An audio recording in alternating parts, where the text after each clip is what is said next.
Welcome to All For You Stories, where we want you to think different so you act different. Let's go. Someone with No One, Chapter 12, an Oxymoron. I went to where I sat before, but thought about leaving early and sat in the back instead. Two people were already there, and I nodded toward them before sitting down.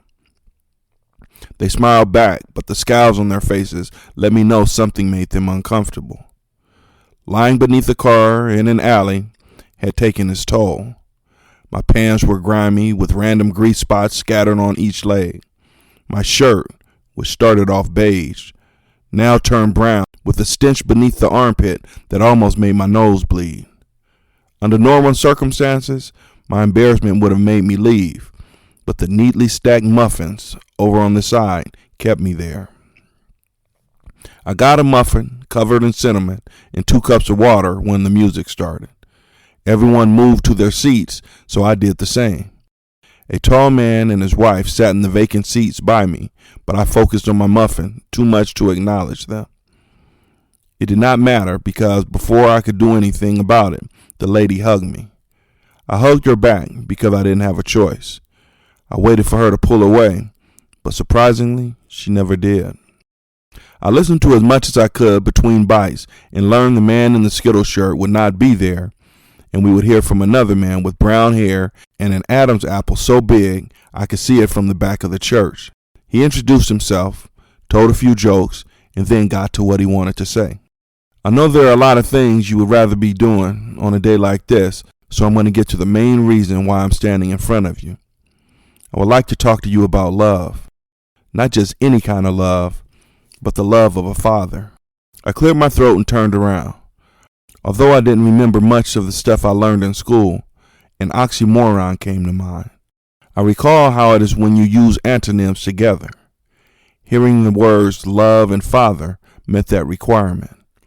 A feeling I can't explain filled me, and I considered leaving, but I chose to stay. He mentioned some stuff from the Bible, and I nearly went to sleep. Then the lights went off and a video came on. I didn't know they showed movies in church, but the idea of it made me pay attention. The video told the story of a man named Dick Hoyt, who had a son named Rick, born with his umbilical cord wrapped around his neck. It cut off the oxygen from his brain and made him partially brain dead. The doctors told him his son would never get better, and he and his wife should put him in some kind of hospital where they could take care of him for the rest of his life. They ignored him and went to hear what other doctors had to say.